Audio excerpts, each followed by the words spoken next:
بسم الله والحمد لله واللهم صل وسلم وبارك على سيدنا محمد وعلى آله وصحبه أجمعين. يا ريت ما ننساش نذكر الله في التعليقات وكمان نصلي على النبي عليه الصلاة والسلام. يلا بينا نبدأ قصتنا. قاعدة أمل في مكتب المحاسبة اللي هي بتشتغل فيه، وكانت قدامها صاحبتها نيرة وهي متضايقة قوي. هو انت يا بنتي هتفضلي متضايقة كده على طول؟ فكي فكي وعادي بقى. ابعدي عني يا أمل، انت مش طبيعية. يعني ايه تتجوزي بالطريقة دي؟ وايه واحد مش هتشوفيه غير قبل الفرح ب4 أيام؟ هو في كده؟ وانا اعمل ايه بس يا نيرة؟ هي دي مش ظروفه؟ وانتي بقى ما حسيتيش ان في حاجة غريبة؟ يعني هو ده طبيعي ان اهله يدخلوا البيت ويقولوا ان هو هينزل قبل الفرح ب4 أيام وحضرتك اللي هتختاري كل حاجة في البيت؟ ومش بس كده، هو مش هينزل غير في اليوم اللي هتكتبوا فيه الكتاب. الله اعلم بقى، هيعجبك هتعجبيه هتفهموا بعض. ايه يا بنتي الكلام ده؟ دي كده مش جوازة، دي تدبيسة. ايه نيرة في ايه؟ وبعدين هو مش الطبيعي برضو ان كل حاجة في البيت تبقى على ذوق الست ولا ايه؟ وبعدين كمان يعني ظروفه كويسة قوي. الا انا فين شاب يعمل لي كل اللي هيعمله لي مراد؟ يا بنتي انت عبيطة ولا متخلفة ولا دماغك دي فيها ايه؟ يا حبيبتي لازم يبقى في فترة خطوبة، لازم تعرفوا بعض. وبعدين مالك محسساني انك واقعة قوي كده ليه؟ امال بقى لو كنت بتحبيه وتعرفوا بعض وفي ما بينكم يعني حاجة، كان حصل ايه؟ كنت رميتي نفسك من العاشر؟ يا نيرة يا نيرة حرام عليكي. انتي عارفة ان انا عايزة لما اتجوز ابقى عايشة في حياة كاملة، ومش هيكمل الحياة دي غير الفلوس. وهو معاه فلوس وفلوس كتيرة قوي وعاوز يتجوز. وبعدين طيب انا شفت صورته ولقيت ان هو كويس وارتحت له. يا بنتي انتي هتجننيني، ارتحتي له من الصورة ازاي بس؟ الصورة دي بس بينت ملامحه، واي حد على فكرة في الصور بيطلع شكله حلو. نفترض بقى الصورة دي كانت من فترة او من زمان شوية، او مثلا اتغير. ما انت عارفة ان ملامح البني ادم بتتغير كل كام سنة. تقدري تقوليلي بقى رد فعلك هيبقى ايه؟ لا لا لا، هو انا ما قلتلكيش؟ ما انا بقى هكلمه على النت ونفتح كاميرا قدام بعض، وهشوف هو بيتكلم ازاي وهيشوفني ونتعرف على بعض. انتي مش عارفة ان النت ده قرب المسافات قوي؟ احنا بقينا كلنا في العالم عايشين في قرية صغيرة، وانا اقدر اتواصل مع اي حد في العالم صوت وصورة عن طريق التليفون. يا بنتي والله انا عايشه معاكوا على الكوكب، مش جايه من زحل يعني. اسمعي لما اقولك يا امل، انا بقولك الكلام ده علشان انا صاحبتك ويهمني امرك. الخطوه اللي انت هتاخديها دي خطوه غلط جدا، وصدقيني هتندمي عليها. اما كانش دلوقتي هيبقى بعدين.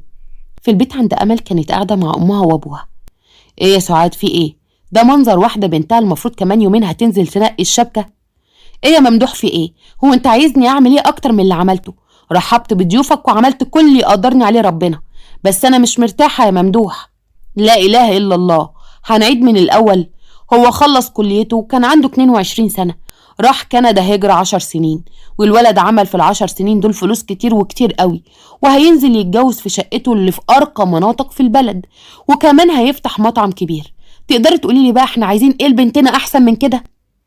انا عارفة كل اللي بتقوله ده يا ممدوح، بس اللي مش مستوعباه موضوع ان هو تاني يوم ما هينزل هنكتب الكتاب ده.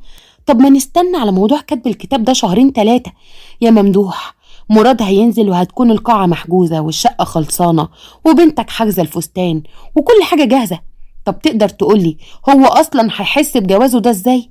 ده إما كانش هيروح معاها وينقوا كل حاجة مع بعض، تبقى الحاجة ملهاش طعم، تبقى مسخة. يا سعاد الفلوس بتحلي كل حاجة. وبعدين يعني ما تأخذنيش في الكلمة، بنتك جالها عريس من هنا في ربع مواصفات مراد. لا يا ممدوح ما جاش، بس برضه انا مش مرتاحة، حاسة ان في حاجة ناقصة. يا ناس حاسة ان احنا كده بنتدبس، دي مش جوازة، دي تدبيسة. يا سعاد الله يكرمك، تدبيسة ايه بس؟ بنتك فرحانة ومبسوطة، وكمان هتكلموا على النت فترة الخطوبة دي وهيتعرفوا على بعض كويس، واكيد لو في اي حاجة هتقول لا. هتقول لأ على ايه يا ممدوح؟ اذا كان الناس وهم هنا كانوا بيتكلموا على ان خلاص بنتك موافقة وهياخدوها معاهم في ايديهم وهم ماشيين، وهو ده كلام يعني؟ بنتك هتنقي الشبكة في يوم وهتلبسها، وبعدها هتبتدي تجهز في الشقة وتفرشها وكل الكلام ده. اصلا يعني الجماعة لما جم يتقدموا ما كانش عندهم احتمال ولو ربع في المية ان بنتك مش موافقة. ده هم متأكدين ان كل حاجة هتتم زي ما هم مخططين. مش يمكن عارفين ان ابنهم حد مسؤول وما يترفضش، وعارفين ان بنتك الواد هيعجبها والجوازة هتمشي؟ قول يا ممدوح، انت النهاردة اكلت على الغدا محشي بزيادة صح؟ واضح كده، لان هو اللي خلاك مش فاهم اي كلمة من اللي انا بقولها لك دي. وكلامي كله بيدخل من الودن دي بيطلع من الودن التانية. ماشي يا سعاد ماشي، بس على فكرة غلط الكتر، وبلاش تحشي في ودان بنتك ان بلاش الجوازة دي والكلام ده، لان ما تخربيش على البنت. الواد شكله كويس والجوازة دي هتريحنا وتريحنا كتير كمان. وموضوع ان هو هيجهز الشقة دي كلها طبعا مريحك، وطبعا مش هيكتب قايمة، صح؟ الموضوع ده قلقني. ليه بقى ان شاء الله؟ ولا انت خلاص عايزة تصرفي الفلوس وخلاص؟ ما هي الناس قالوا احنا مش عايزين منكم حاجة، واحنا هنجهز بيتنا وهيجيبوا لها شبكة اللي هي في مقام المهر، هتعوزي منهم قايمة ليه؟ بس برضو القايمة بتضمن حق البت. ماليش انا دعوة بكلام الناس بتاع اليومين دول اللي ملهاش لازمة ومش ملهاش لازمة. يعني احنا لما كنا نجهز معاه ونعمل قايمة للبت على الاقل نضمن حقها. بص يا ممدوح، احنا واخدين سمك في مية، ما نعرفش بنتك هتحبه ولا الجوازة دي هتتم على ايه ولا الحكاية هتمشي ازاي. الله لا يسيئك، جهز بنتك زي كل بنات العيلة علشان ساعتها تقدر تتكلم وتقول لا انا عايز قايمة. مش بقولك انت دماغك فاضية؟ واضح ان المحشي اللي انت بتتكلمي فيه ده تعب دماغك مش دماغي انا. هو انا في حد لاقي اليومين دول شاب يجي يقول له انا مش عايز منكم حاجة وانا اللي هجهز ويقول له لا ويرفضه؟ صحيح حريم فقر. بتبتدي فعلا امل ان يتوضى بالشقة، وكمان بتتكلم مع مراد في كل حاجة. وفي يوم هما بيتكلموا مع بعض ومراد قال لها انت طبعا عارفة انك هتسيبي الشغل بعد الجواز. اسيب الشغل؟ طب وليه اسيب الشغل؟ عشان تتفرغي لي وتتفرغي للبيت. ايوه بس انا بقالي اكتر من 3 سنين في الشغل ده ومرتاحه فيه، وعملت لنفسي اسمي، وكمان شغلي مش وحش خالص. اسمعي لما اقولك يا امل، انا سافرت من 10 سنين كندا وما نزلتش فيهم ولا مره، وعملت فلوس كويسه قوي كويسه قوي قوي عشان يوم ما انزل اتجوز واستقر وكمان افتح بيت وافتح مشروع واعيش بيه حياتي. تمام كده؟ فحياتك معايا هتبقى مرفهه على الاخر، يعني كل اللي انت عايزاه هيجيلك. انا عامه مش راجل بخيل، ومش بس كده، انا هبقى محتاج انك تبقي دايما في البيت. يعني تقدري تقولي لي ايه لازمه الشغل معاكي؟ هو انا مش هنكر واقول ان انا بشتغل عشان اول حاجه الماديات بس برضه انا ما كنتش متوقعه انك هتخليني اسيب شغلي. المفروض ان ماما كانت قالت لك الموضوع ده. عموما مش مشكله، انا بقول لك الموضوع اهو، واعتقد ان مش هنوقف الدنيا عشان خاطر السبب ده، ولا ايه؟ لا لا لا، توقف الدنيا ايه؟ انا موافقه طبعا، وانا يعني غاويه بهدله. تاني يوم في الشغل عند الكوفي كورنر اللي في الشركه، كانت امل بتتكلم مع نيره بخصوص موضوع الشغل. ما انا قلتلك يا بنتي بدايه القصيده اهي، وازيدك كمان من الشعر بيت. هو مش فارق معاك كل حاجه، هو تعب وشقي وعايز اي جوازه واي ست وخلاص. هو في ايه نيره؟ وانت دايما مضايقاني كده، ما بعرفش اطلع منك باي معلومه تريحني، دايما كل كلامك بيضايقني. علشان هو ده الصح، كلامي بيضايقك علشان صح، وانت عارفه من جواكي انه صح. انا نفسي بس تيجي منه ويقول لي اعملي الانتريه بشكل معين، او اوضه النوم خليها باللون الفلاني، او نتكلم في الموضوع ده عامه. طب انتي ما قلتلوش الكلام ده ليه؟ قلت له، بس للاسف هو بقى قال لي انا واثق في ذوقك وعارف ان انتي بني ادمه ذوقك كويس واكيد هتعملي في بيتك احسن حاجه. لا يا شيخه، وهو جاب بقى الثقه دي ان شاء الله منين؟ مش ملاحظه كده ان خطيبك ده بيتكلم بعشم زايد، وانا مش عارفه هو جاب العشم ده منين؟ قصدك ايه؟ يا حبيبتي انا مش عايزاكي تتزاولي، انا بس عايزاكي تاخدي وقتك في الموضوع ده بالذات. قرار الجواز ده قرار مصيري، انت هتربطي مصيرك مع المجهول، يعني واحد ما تعرفيهوش غير عن طريق النت والصوت والصورة. يمكن لما يجي ما يعجبكيش في حاجات، بس يا مسكينة ساعتها هتكوني اتورطتي فيه. هو بصراحة كلامه رزين قوي وانا مرتاحة قوي معاه، ومش حاسة ان انا هشوف اللي انت بتقولي عليه ده. بصي يا امل، انت صاحبتي وصاحبة عمري كمان، احنا مع بعض تقريبا من قبل الاعدادي، من يوم ما نقلته جنبنا. انا لو بكلمك فبكلمك عشان بعتبر نفسي اختك. الخطوة دي خطوة مستعجلة، ومستعجلة قوي كمان. مفيش حد بيتجوز بالطريقة دي، والجوازات اللي بتتم كده بيبقى اخرها مش خير، مش خير خالص يا امل.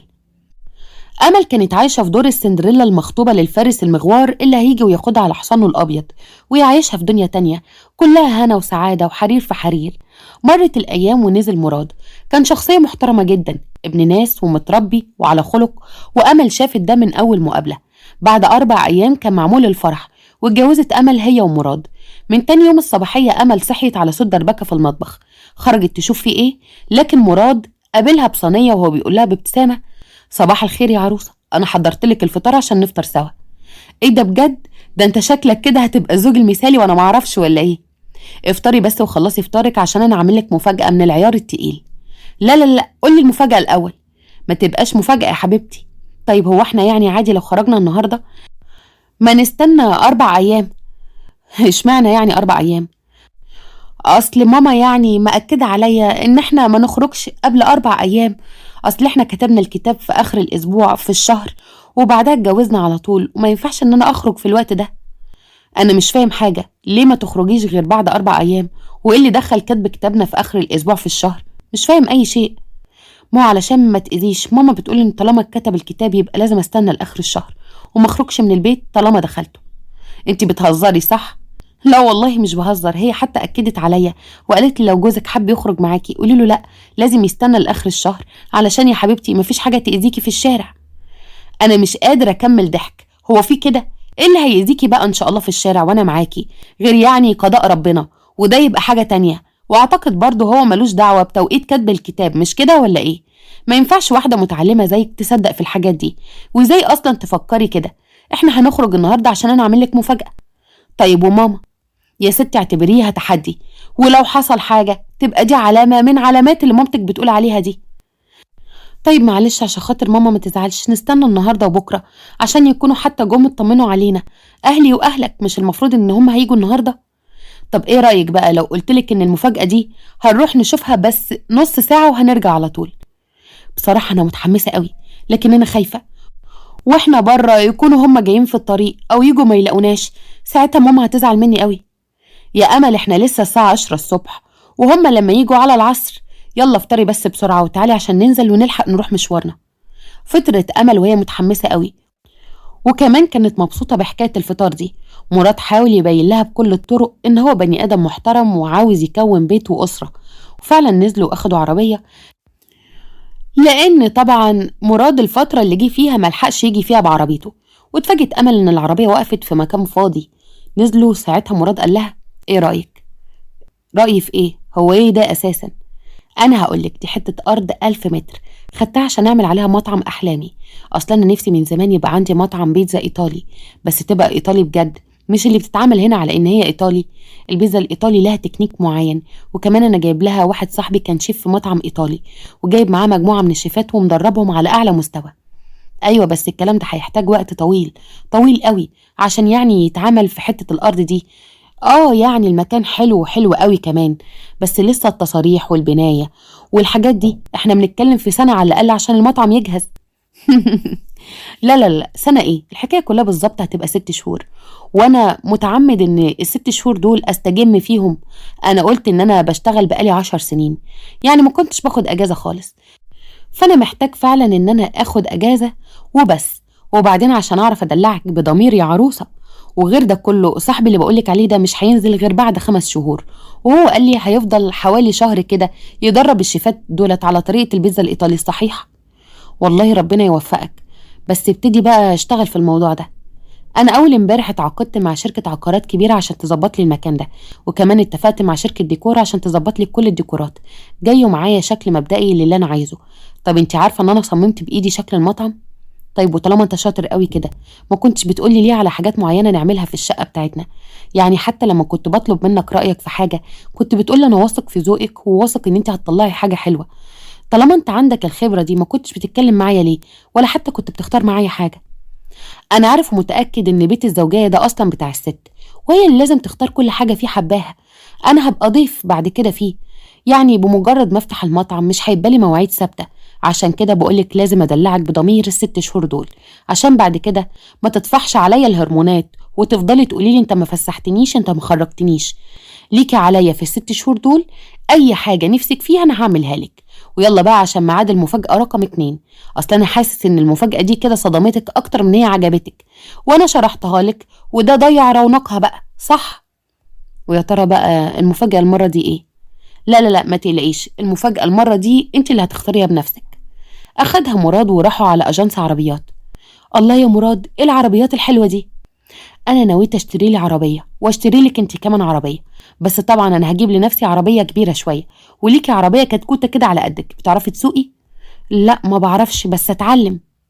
دي حاجة سهلة قوي، انا هعلمك، ولو عايزة تروحي مدرسة علشان تطلعي رخصة بسرعة انا ما عنديش مانع. أمل وهي متنحة: هو أنت بجد يا مراد؟ أصل أنا لحد دلوقتي كده حاسة إن أنا بحلم أو في حاجة غريبة بتحصل. ليه يا حبيبتي؟ ده حقك. أنا عارف إن موضوع جوازنا جه بشكل غريب وجه بسرعة قوي، وسرعته دي خلت يبقى في دماغك ألف سيناريو، وخلت كمان دماغك تجيب وتودي، وأكيد شكيتي إن أنا في حاجة مش تمام، أو إن أنا ورايا مصيبة مثلا، أو حاجة خلت الموضوع يجي بسرعة. ما هو استعجال أهلي برضو طبيعي إن يخليكوا تقلقوا. بصراحة وناس كتير حذروني من إن أنا أكمل الجوازة، بس أنا كنت مرتاحة مش عارفة ليه. من أول لما أهلك دخلوا علينا البيت وأنا كنت مرتاحة، مكنتش قلقانة أبدا. بجد يا أمل، بجد يا مراد، وطلع هو نظرتي في محلها. يعني انت بتعملي كل الحاجات اللي بتبسطني وعايز تبين لي قد ايه ان انت اختيار موفق وزوج صالح، وانا هحتاج ايه اكتر من كده؟ ربنا دايما يعيني واقدر ان انا اساعدك يا امل. يلا بقى عشان تختاري احسن عربية نفسك تركبيها. كانت امل مش مصدقة اللي بيحصل، احلامك كلها بتتحقق على ارض الواقع، وكل ده في كام ساعة. كان مراد عامل زي اللي معاه مصباح سحري. دخلت امل على العربيات عشان تختار عربيتها. اول لما اختارت عربيتها اتصدمت بالسيلز بيقول لها: تمام يا فندم، دي ب1,300,000. كم؟ يا فندم ما هي دي ألماني، في حاجات صيني وفي حاجات فرنساوي أقل من كده. إيه يعني في إيه؟ العربية دي ممتازة جدا، الألماني برضو ركوبه برضو حلو. أيوة يا مراد، بس دي غالية قوي. أنا كنت متوقعة إن أنا هجيب عربية ب500 أو 600 ألف جنيه، لكن مش بالمبلغ الكبير ده. ولما عربيتي تبقى بالمبلغ ده، عربيتك أنت هتبقى بكام؟ لا يا حبيبتي، اختاري اللي أنت عايزاه، خير ربنا موجود والحمد لله. معلش انا هختار حاجة اقل، حرام لما اجيب عربية وانا لسه مش بعرف اسوق بالتمن ده. لا بس احنا برضو هنجيب العربية دي، هي دي اللي عجبتك وهي دي اللي انت عينك جت عليها، يبقى هي دي اللي انت هتركبيها.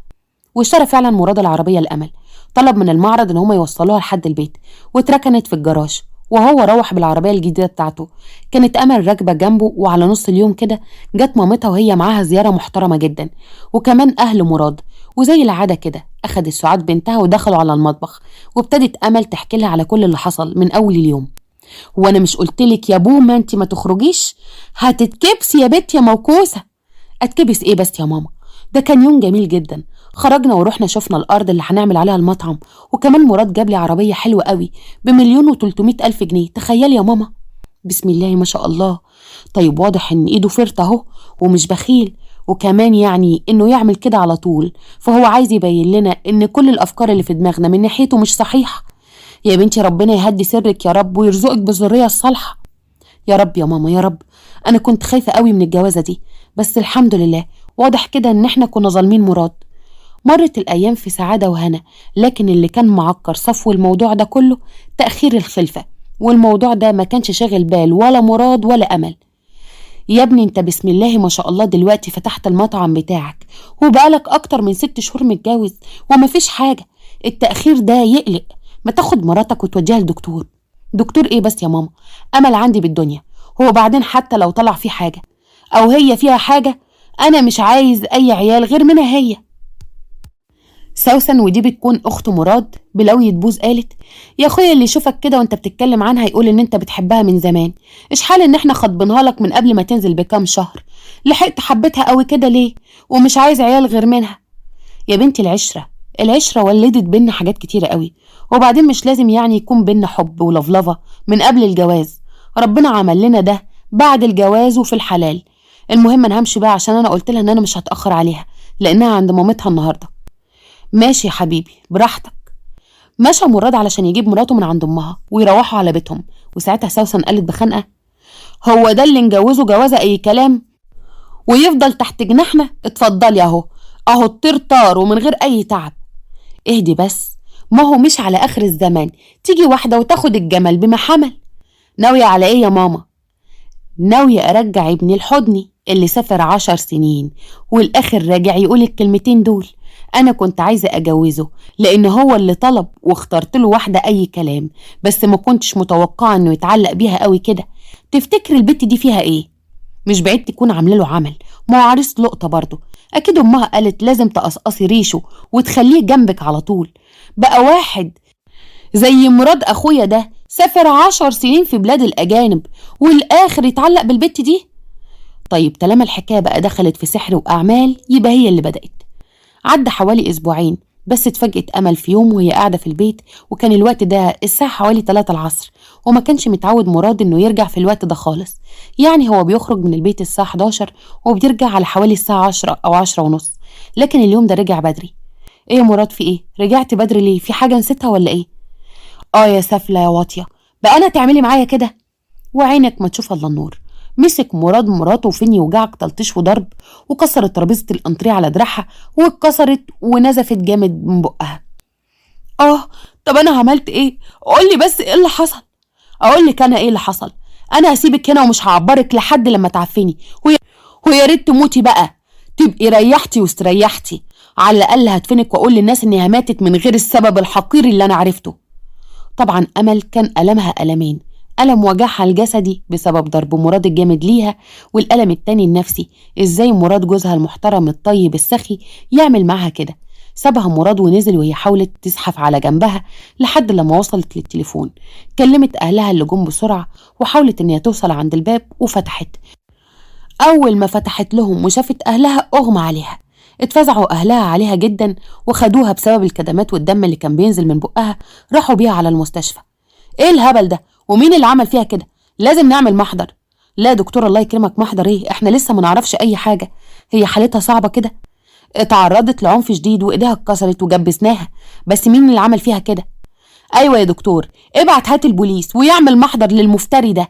انا ما كنتش مرتاحة للجوازة دي، حتى لما عمل لنا فيها الخال الطيب انا برضو ما كنتش مرتاحة له. منك لله يا ممدوح، ضيعت البت قبل كده وعايز تضيع حقها دلوقتي؟ اسكت يا سعاد، احنا مش فاهمين حاجة، لازم نعرف ونتأكد ايه اللي حصل، وبعد كده لو بنتي لها حق انا هعرف اجيبه ازاي.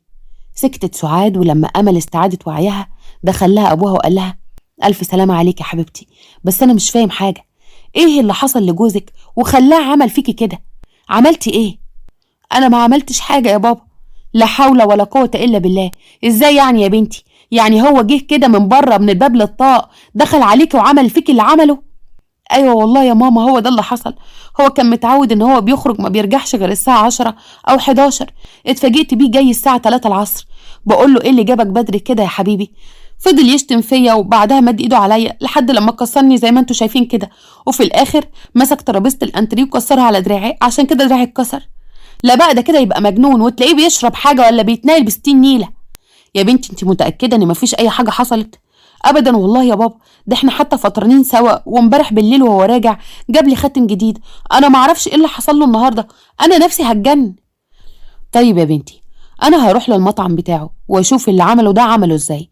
في المطعم كان قاعد ممدوح وهو حاطط وشه بين كفوفه. ممدوح قلب حزن: بس الصور دي جاتلك ازاي؟ جاتلي على الايميل الخاص بتاعي. انا اتصدمت لما شفت الصور. معقولة امل البني ادمة المحترمة اللي اتجوزتها تكون بالقرف ده؟ انا مش مستوعب ازاي بنتي يكون في واحد معاه صور ليها بالشكل ده. حط بقى نفسك مكاني يا عمي. عموما انا هستنى لحد لما تطلع من المستشفى وهطلق على طول، وطبعا انا مش عاوزه افكرك ان هي ملهاش اي حاجه عندي. تمام يا ابني، ويا ريت بلاش الفضايح، داري واستر عشان ربنا يسترك يوم القيامه. راح ممدوح على المستشفى وواجه بنته وهو متضايق منها جدا. لا لا لا والله ابدا، والله العظيم انا ما اعرفش حد. مين ده اللي هبعت له صوري بالشكل ده؟ ومعقوله انا ابعت صور لراجل وكمان الراجل يقول له حوش مراتك عني، دي بتضايقني وهتخرب بيتي، وبتبعت لي صورها بالطريقه دي؟ لا لا لا لا، اكيد في حاجه غلط. اخصى عليك يا امل، ليه هي دي مش صورك؟ البيجامات دي احنا مش جايبينها سوا؟ انا ما بنكرش الصور، ايوه الصور بتاعتي، بس الصور دي انا كنت قاعده بيها في البيت، ما اعرفش مين اللي اخدها من عندي. هو مين ده اصلا اللي هيعمل فيا المغرز ده؟ مين بيكرهني للدرجه دي؟ محدش بيكرهك، انت اللي شكلك طلعتي. اوعى يا بابا، اوعى يا بابا تظلمني، والله العظيم انا بريئه، ومراد بكره يعرف الحقيقه، ويعرف ازاي ان هو ظلمني. مراد هيطلقك يا امل، قال انه هيستر على عملتك المهببه دي ومش هيتكلم، وطبعا مالكيش حقوق عنده. ساعتها امل نفسيتها اتدمرت، وروحت على البيت وكملت علاجها ودواها في البيت، ومراد قفل الشقه بتاعته وقعد عند امه. كان بيصحى بدري قوي ويرجع متاخر قوي، يعني كان بيحاول يضيع اكبر وقت بره البيت عشان ينسى اللي حصل، لحد لما في يوم كان نايم وصحى على الساعه 9. وقتها قال: ايه ده، هو انا نمت كل ده؟ منك لله يا امل، والايميل الزفت ده طلع فيك ومش عارف اوصل له ولا اعرف هو مين. بس هيروح مني فين؟ انا لازم اوصله، لازم اعرف مين الحيوان اللي سابتني علشانه ده، مين اللي انا عملت علشانها كل ده وفي الاخر سابتني علشانه، مين اللي فضلته عليا في حين ان انا اديتها كل الحب والحنية واديتها كل حاجة. ام رضوى كان بيدور على امه واخته في الشقة كلها، ولما راح عند المطبخ سمعهم بيقولوا ايوه اكيد طبعا هيطلقها. ومش بس كده، موضوع ان انا اخد الصور بتاعتها من على التليفون دي ضربة معلم. انت كان عندك حق. يا خوفي يا خوفي يا اختي لا يجي بعدها ويقول انا عايزه اتجوز تاني، واللي يتجوزها المره دي بقى ما نعرفش نعمل معاها اي حاجه. طب امل كانت هبله وعرفنا ناخد الصور من على تليفونها، بس انت تفكيرك سم، قدرتي تاخدي تليفونها من غير ما تحس وتنقلي كل حاجه من عندها عندك. الا قوليلي بقى، لو جبنا واحده تانية وطلعت عقربه هنعمل فيها ايه؟ والله يا ماما عندك حق، هو في دلوقتي حد سايب تليفونه مفتوح كده من غير باسورد؟ هي اول ما قالت لنا لما كنا عندها اخر مره هدخل اخلص الاكل في المطبخ وانا مسكت التليفون ما صدقتش نفسي. انا كنت ناويه بقى احاول مره واثنين وثلاثه لحد لما اوصل للباسورد، لكن طلعت هي فاتحه تليفونها عادي على البحري، حتى الصور والتطبيقات مش عامله لهم ولا لوك ولا حاجه. رخر انا خدت الصور وعملت الايميل الفيك ده وبعت لمراد وقلت له شوف مراتك المحترمه تعرف مين عليك، ده انا كمان عملت ان انا راجل وان انا بقول له ان انا مش عايزها. ولسه ام مراد هتنطق كانت سوسن بقى شعرها في ايد اخوها. بقى انت يا زباله اللي عملتي ده كله وبمساعده مين؟ امي المحترمه ست الكل. ليه عملتوا كده ليه؟ ده اسمه قذف محصنات. انتوا عارفين انتوا دلوقتي عند ربنا عاملين ازاي؟ هو انا يا امي ما صعبتش عليكي؟ وليه كل ده؟ الست عملت لكم ايه؟ اهدى يا ابني، شعر اختك هيتقلع في ايدك. اهدى بس اهدى. انا كنت شايفه البت دي مقصقصه ريشك خالص، وكمان حسيت ان هي طمعانه فيك وانت كنت مديها اكتر من حجمها. ليه يعني ده كله يا ابني؟ اكيد سحرالك. هو انت كنت تعرفها قبل كده عشان تتعلق بيها قوي بالشكل ده؟ انت ما كنتش شايف نفسك لما بتيجي سيرتها بتبقى عامل ازاي؟ بقى انا يا ابني انا واختك تقف قصادنا علشانها؟ مراتي وبحبها وربنا اراد وارتحنا مع بعض. انت ايه اللي تعبك؟ بقى معقوله يا امي؟ معقوله انت تعملي معايا كده؟ طب ليه؟ انت عارفه انا ايه اللي حصل لي في ال10 سنين اللي فاتوا؟ اتمنيت ايه من ربنا؟ اتمنيت ان ربنا يرزقني بزوجه صالحه، وامل كانت ونعمه الزوجه. انا لما شفت الصور دي والكلام اللي اتبعت لي ما كنتش عارف انا كنت بعمل فيها ايه. انا كسرت عظمها حرفيا، وكل ده يطلع من تدبيرك انت وانت واختي. ليه؟ ليه؟ هي الدنيا خلاص اتقل خيرها واتمنع قوي كده؟ حرام عليكي، حرام عليكي، ليه كده تخربي بيتي؟ كنت عايزه مني ايه زياده عن اللي انا بعملهولك؟ يا مراد حرام عليك، مش قادره، شعري هيتخلع في ايديك. وبعدين امك معاها حق، طلقها يا حبيبي واحنا نجوزك ست ستها. ده انا هروح وهبوس على جزمتها وهقول لها حقك عليا يا بنت الناس المحترمه، يا اللي ما شفتش منك حاجه وحشه. منكم لله، انا مش عايزه اعرفكم تاني، لان انا خلاص كرهتكم كرهتكم. مش معقوله تكوني انت امي واختي. اخصى عليك يا مراد، اخصى عليك يا ابن بطني، هتقطع امك، هتقطع امك عشان مراتك. امي؟ هي فين امي دي؟ هي دي الام اللي اتقال عنها الجنه تحت اقدامها؟ اكيد مش انت يا امي، اكيد مش انت اللي هتبقى الجنه تحت اقدامك. الجنه اصلا ما بيدخلهاش غير الصالحين، واللي عملتيه ده يا امي ملوش علاقه خالص بالصلاح، ده فساد، فساد جامد قوي كمان. في البيت عند امل كان مراد عمال بيعتذر كتير قوي. انا ما يهمنيش اعتذارك، كل اللي يهمني ان انت عرفت الحقيقه، لازم تبرئني قدام اهلي. اللي فات مات يا امل، وانت طلعتي مظلومه، وانا جاي عشان ارجعك لبيتك تاني وانت راسك مرفوعه. بس انا بنتي مش هتخرج من هنا غير لما اعرف انت عرفت الحقيقه منين. ساعتها مراد حكى لهم على اللي سمعه، وان اللي عمل كده امه واخته، وكمل كلامه وقال بس برضو امل غلطانه، المفروض كانت تعمل باسورد لتليفونها. انت بتقول ايه يا بني ادم انت؟ امك واختك اللي عملوا كده؟ بقى هم اللي عملوا كده؟ لما كانوا بيجوا كنت برحب بيهم وبشيلهم من على الارض شيل، كنت بعمل لهم كل الحاجات اللي بيحبوها. هو هم كانوا بيطعنوني في ظهري؟ يعني هم اللي غدروا بيا؟ ليه كده؟ انتوا ناس مش طبيعيين بجد. ايه القرف ده؟ انا مش عايزه اشوف وشك تاني، وانت هتطلقني ومش هعيش معاك تاني. ايوه انت لازم تطلقها، حتى انت ما اديتش لنفسك فرصه انك تسمعها. شفت اللي شفته وجيت طخ طخ طخ على طول من غير ما تفهم من مراتك، اللي ما شفتش منها حاجه وحشه ولا شفت عليها حاجه وحشه. وما فكرتش تسألها ده حصل ازاي حتى؟ انا مستعد لأي ترضية، بس امل ما تسيبنيش خالص. امل، انا بحبك وشريكي، واللي حصل ده زوبعة في فنجان. بقى تتهم مراتك في شرفها وتصدق اللي اتقال عنها وتقول زوبعة في فنجان؟ امشي يا مراد دلوقتي، امشي يا ابني. حاول مراد انه يصلح او انه يكسب رضا امل، لكن ما حصلش، وهي اتمسكت بالطلاق وحتى رجعت شغلها تاني، بس المرة دي كانت متدمرة حرفيا، مش مصدقة الخير يترد بالشر كده، وان معقولة يكون حماتها واخت جوزها بالبشاعة دي. وفي وقت البريك كانت بتاكل وهي سرحانة قوي، قربت منها نيرة وطبطبت عليها وقالت: ايه جميل، هتفضلي سرحانة كده؟ مش ضحكنا شوية الصبح؟ ايه اللي حصل تاني خلاكي ترجعي تكشري كده؟ كل شوية يتبعت لي رسالة، كل شوية يبعت لي حد علشان ارجع له، وانا رافضة الموضوع ده خالص. طيب انا هقولك نصيحتي، ما ترجعي له، لكن بشروط، وبشروط صعبة قوي كمان. لا لا لا، ارجع له ايه؟ وارجع لمين؟ هو ما ادانيش فرصة حتى ولا سألني. اسمعي لما اقولك يا امل، انا كان من الاول كنت رافضة الموضوع بتاع جوازك بالشكل ده، لكن لو كنت سبتي نفسك تعرفيه كويس، يمكن كنت اكتشفتي ان في طباعه التسرع، وكنت قدرتي عالجتي ده قبل الجواز. لكن جوازكم بسرعة خلاه ما يعرفكيش كويس، وانت كمان ما تعرفيهوش.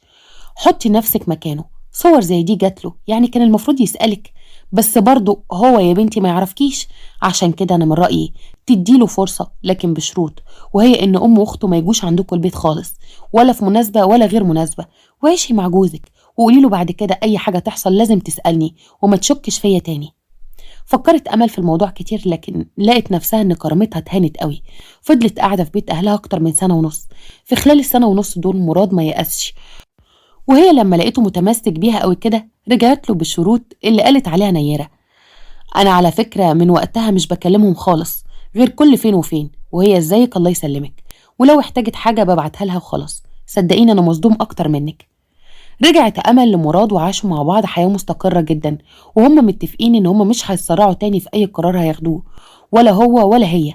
وبكده تكون خلصت حكايتنا، اللي يا رب نكون فهمنا منها واتعلمنا أهمية فترة الخطوبة، إن هي مش رفاهية، بالعكس دي بيتبنى عليها اللي جاي كله. ومحدش يقول إن الخطوبة ما بيبانش فيها حاجة، بيبان فيها حاجات كتير من التصرفات، بس الحدق اللي يفهمها. المهم إن احنا بنقدر نصلح فيها برضه حاجات كتير. مراد وأخته لما قاطعهم ده كان أكبر عقاب ليهم، لأنه طبعا قطع عليهم مية ونور، والفلوس اللي كان بيديها لهم بقى بيبعت لهم أجزاء بسيطة جدا، وده كان العقاب اللي شايفه مناسب ليهم بسبب إن هم خربوا بيته. بما إن قصتنا خلصت، هستنى طبعا آرائكم في التعليقات، وكمان يا ريت ما تنسوش تقولوا لي رأيكم في القصة، وما تنسوش كمان تحطوا لي لايك للقصة وتشتركوا في القناة وتفعلوا الجرس على زر الكل علشان يوصلكوا كل جديد. أشكركم جدا وأشوفكم في حكاية جديدة، وسلام عليكم.